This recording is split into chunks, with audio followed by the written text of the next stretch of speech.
सार्थ श्री ज्ञानेश्वरी. ओम नमो भगवते वासुदेवाय. अध्याय 18. अहो निर्दोष परमेश्वरा, तुमचा मी जय जयकार करतो. तुम्ही आपल्या भक्तांचे सर्व प्रकारे कल्याण करता व तुम्हीच जन्मजरारूपी मेघमंडळांचा नाश करणारे प्रभंजन म्हणजे वारे आहात. अहो बलाढ्य देवा, तुम्ही सर्व अमंगळाचा नाश करता आणि वेदशास्त्र रूपी वृक्षाचे जे फळ तेही देता. अहो स्वयंसंपूर्ण देवा, तुमचे विरक्तावर प्रेम असते. काळाच्या सामर्थ्याला तुम्ही आळा घालता. इतके असूनही तुम्ही सर्व कलांच्या पलीकडचे आहात. अहो अढळ देवा, चंचल चित्ताचे प्राशन करून तुम्ही दोंदिल झाला आहात. जगताला विकसित करून त्यामध्ये निरंतर क्रीडा करणे तुम्हाला फार आवडते. अहो आज्ञेय देवा, तुम्ही उत्कृष्ट अत्यानंदाला स्फुरविणारे आहात. तुम्ही सर्व प्रकारच्या दोषांचा निरंतर निराश करता. तुम्ही विश्वाचे मुलाधार आहात. अहो स्वयंप्रकाश देवा, या जगदरूपी ढगांना आश्रय देणारे आकाश तुम्ही आहात. ज्या मूळ खांबावर हे विश्व उभारले आहे तोही तुम्हीच आहात. तुम्ही जन्ममरणरूपी संसाराचा विध्वंस करता. अहो अत्यंत शुद्ध देवा, केवळ अज्ञानाचाच नव्हे तर ज्ञानरूपी बगीचाचा नाश करणारे हत्ती, शमदमाच्या साधनाने मदनाचा रेंच उतरवणारे आणि दयेचे सागर असे आपणच आहात. अहो एक स्वरूप देवा, कामरूपी सर्पाच्या गर्वाला झिडकारणारे, भक्तांच्या भक्तिमंदिरास उजळणारे दीपक आणि ताप शांत करणारे असे आपणच आहात. अहो अद्वितीय परमेश्वरा, ज्यांची शांती विरक्ती पूर्णतेला गेली आहे अशांना तुम्हीच अत्यंत प्रिय आहात. आपल्या भक्ताचे तुम्ही अंकित होता. तुम्ही भक्तीनेच सापडणारे आहात, परंतु मायेला मात्र तुमचे स्वरूप अगम्य आहे. अहो श्री सद्गुरू रूपी परमेश्वरा, ज्याची कल्पनाही करता येत नाही असे अद्भुत फळ देणारे कल्पवृक्ष आपणच आहात. आत्मज्ञानाच्या वृक्षाचे बीज रुजून त्यास उसळते कोंब फुटण्याचे सुपीक स्थळ आपण आहात.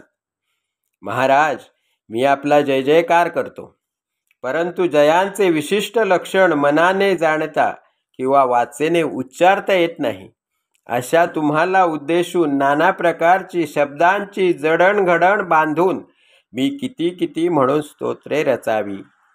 तुमचे विशेष लक्षण सांगण्याकरिता ज्या ज्या विशेषणांचा प्रयोग करावा ते काही तुमचे खरे स्वरूप नाही हे मनात येऊन या वर्णन प्रकारांनी मी केवळ लाजिरवाणा होत आहे. पण सागर हा आपल्या मर्यादेत राहतो. हा लौकिक जोपर्यंत चंद्र उगवलेला दिसला नाही तोपर्यंतच जसा टिकतो. सोमकांत मणी आणि आपल्या अंगच्या पाझराने चंद्राला अर्घ्य प्रदान करीत नाही तर तो चंद्रच जसा ते कृत्य त्याच्याकडून करवितो. वसंताची संगती घडली म्हणजे सर्व झाडांच्या अंगाला पालवीचे कोंब एकदम कसे फुटतात हे जसे त्या झाडांना सुद्धा कळत नाही. सूर्यकिरणांचा स्पर्श झाला म्हणजे कमलिनीचा संकोच जसा मुळीच उरत नाही, किंवा जळाचा अंगसंग झाला की जसे मिठाचे देहभान सुटते, त्याचप्रमाणे गुरु महाराज तुमचे स्मरण मला झाले म्हणजे मला स्वतःचा विसर पडतो. मग पोटभर जेवून तृप्त झालेला पुरुष जसा ढेकराने गुदमरून जातो. गुरु महाराज, आपण माझी अवस्था ही तशीच करून टाकली आहे. माझे मी पण आपण देशोधडीला पिटाळले आहे आणि वाचेला तुमची स्तुती करण्याचे वेळ लावले आहे. अरे देहभान राखून जेव्हा तुमची स्तुती गावी तेव्हा तरी गुण व गुणी यामध्ये भेदभाव करावाच लागतो. पण आपण तर एक जात एकाच ब्रह्मानंद स्वरूपाची मूर्ती आहात. मग गुण आणि गुणी अशा प्रकारचा वेगळेपणा तुमच्या ठाई कोठून संभवणार? आणि तसा वेगळेपणा करणे इष्ट तरी आहे का? मोती फोडून मग ते सांधणे बरे की अखंड राखणे चांगले? तसेच तुम्हाला मायबाप कल्पून स्तुती करणेही योग्य नाही, कारण त्या स्तुतीत लेकरांच्या उपाधीचा दोष उद्भवतो. महाराज, मी सेवक अशी कल्पना करावी तर आपल्या अंगी गोसावी पण म्हणजे गुरु पण चिकटते, आपोआप चिकटते. मग असे उपाधीनी चिकटवलेले वर्णन करण्यात अर्थ काय? जर तुम्हाला सरसकट आत्मा म्हणावे तर ज्ञानदात्या तुम्हाला मी आपल्या अंतरंगातून काढून बाहेर लावून दिल्यासारखे होते. एवंच गुरुदेवा, तुमची स्तुती करण्याला या जगात मला कोणतीही सवड दिसत नाही. मौना वाचून दुसऱ्या कोणत्याही लेण्याने तुम्ही आपल्याला सजवू देतच नाही की तुमची स्तुती म्हणजे मौन, तुमची पूजा अर्चा म्हणजेच कर्माचा अभाव आणि तुमचे सानिध्य म्हणजे तुमच्या ठिकाणी लय पाहून शून्यत्वाला पोहोचणे. म्हणून प्रेम मोहाचे वेळ जे जे बोलण्याचा छंद लावून आम्हास आपली स्तुती करावयास लावते ते बडबडून आम्ही वर्णन करतो.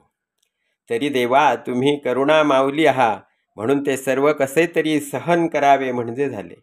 आता आपण माझ्या वाणीच्या विस्तारावर गीता रहस्याची अढळ मुद्रा अशी उठवावी की या सज्जन श्रोत्यांचे चित्त तिने प्रसन्न व्हावे. ओम नमो भगवते वासुदेवाय. हरि ओम हरि ओम हरि ओम.